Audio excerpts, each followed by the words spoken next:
पुढची महत्त्वाची बातमी बघूया। मावळ तालुक्यातील तळेगाव दाभाडे या शहराजवळील प्रसिद्ध पर्यटन स्थळ कुंडमळा या ठिकाणी इंद्रायणी नदीवरील जुना पूल कोसळलेला आहे। या अपघातात अनेक पर्यटक वाहून गेलेत आणि त्यातील 41 पर्यटकांना एनडीआरएफच्या टीमने रेस्क्यू केलेला आहे। तर चौघांचा यात मृत्यू झाला। यामध्ये 3 पुरुष आणि एका 6 वर्षीय बालकाचा समावेश आहे। जखमींवरती सध्या तळेगावातील रुग्णालयामध्ये उपचार सुरू आहेत आणि पावसाळ्यामध्ये कुंडमळ्यात अनेक पर्यटक गर्दी करत असतात।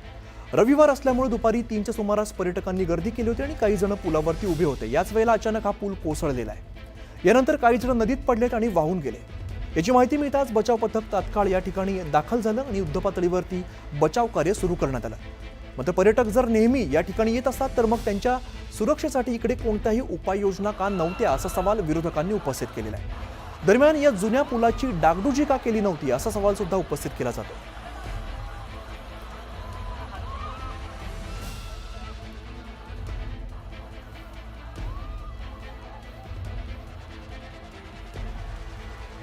आमचे प्रतिनिधी गणेश सध्या या संदर्भातली अधिकची माहिती देतात। गणेश, आपण बघितलं हा पूल कोसळला त्यानंतर लगेच रेस्क्यू ऑपरेशन सुद्धा राबवण्यात आलं। सध्याची तिकडची काय परिस्थिती आहे? हो, आपण जर पाहिलं गेलं तर काल दुपारच्या सुमारास ही दुर्घटना घडली होती। यामध्ये काही पर्यटकांनाही बाहेर काढण्यात आलं होतं, तर 4 जणांचा यामध्ये मृत्यू झालेला आहे। त्यामध्ये एका 6 वर्षाचा मुलाचा आणि बाकीचे 3 जण आहेत। परंतु आपण जर पाहिला आता एक फोटो आपल्या समोर आलेला, तो लाईव्ह फोटो आलेला आहे। एका पर्यटकाने तो काढलेला, त्यावेळेस हा पूल कोसळत होता त्यावेळेस हा फोटो त्यांनी काढलेला आहे। मात्र आता जर परिस्थिती आपण पाहायला गेली, काल दिवसभर रात्री 10 वाजेपर्यंत तिथे रेस्क्यू सुरू होतं। मात्र जास्त अंधार आणि पावसाचा व्यत्यय येत असल्यामुळे आज रेस्क्यू सुरू करणार होते, परंतु अजूनही कोणत्याही पर्यटकाची मिसिंग तक्रार न आल्यामुळे आता तिथलं जे रेस्क्यू थांबवण्यात आलेलं आहे। परंतु जर पाहिलं गेलं तर मावळ तालुक्यामध्ये पावसाचा जोर, त्यामुळे इंद्रायणी नदीला पाणी मोठ्या प्रमाणात असल्यामुळे कारण त्याच संपूर्ण इंद्रायणी नदीची जी पाणी ती आपण तिथं असताना ड्रोनद्वारेही करण्यात आलेली। मात्र आता त्याचं जे रेस्क्यू आहे ते थांबवण्यात आलेले आहे। गणेश, खरं तर या पाण्याचा प्रवाह सध्या मोठा दिसतोय, मुसळधार पाऊस सुरू आहे। दरम्यान हा जो फोटो समोर आलाय त्या पुलावरती मोठ्या प्रमाणात गर्दी दिसतेय। हो, आपण पाहायला गेलं तर ज्यावेळेस ही दुर्घटना घडली त्यावेळेस मोठ्या संख्येने पर्यटक त्या पुलावर होते, कारण की स्थानिक जे नागरिक आहेत ते स्थानिक नागरिक त्याच पुलावरनं आपल्या 2 व्हीलर चालवत होत्या आणि ज्यावेळेस समोरासमोर 2 2 व्हीलर आल्या त्यावेळेस तिथं मोठी गर्दी झाली। त्यामुळे हा संपूर्ण गोंधळ तिथे झाला आणि एकाच वेळेस 100 ते 150 लोक त्या पुलावर असल्याचं चित्र आपल्याला दिसून येतं आणि त्यावेळेस हा पूल कोसळला। मात्र तिथं एक पर्यटक होता, त्या पर्यटकांनी आपल्या कॅमेऱ्यामध्ये हा एक फोटो काढलेला आहे। बरं गणेश, आपण या फोटोमध्ये खरं तर बघू शकतो किती मोठ्या प्रमाणात या पुलावरती गर्दी दिसते। हा पूल कोसळला, अनेक जण यामध्ये बेपत्ता होते। सध्याची काय परिस्थिती आहे? अजून कोणी बेपत्ता आहे का? या संदर्भात काही माहिती मिळतेय का? नाही, आता जर आपण पाहायला गेलं तर अजूनही कोण बेपत्ता नसल्याचं जरी आता मावळ प्रशासनाकडून कळवण्यात येत आहे, कारण की अजूनही कोणताही पर्यटक मिसिंग नसल्याची कोणतीही तक्रार आतापर्यंत प्रशासनाकडे आलेली नाही। त्यामुळे आता तिथलं जे रेस्क्यू कार्य आहे, शोध कार्य, ते थांबवण्यात आलेले आहे।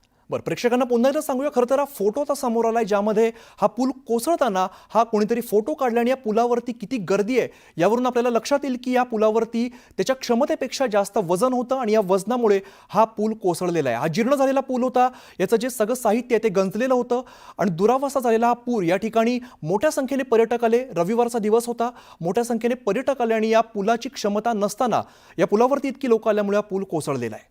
हा पूल कोसळताना हा क्षण टिपलेला आहे आणि या कशा पद्धतीने पूल कोसळलाय, किती पाण्याचा प्रवाह आहे आणि हा पूल कोसळल्यानंतर अनेक लोक वाहून गेली, काय तिकडची परिस्थिती असेल हा फोटो बघून आपल्याला लक्षात येईल।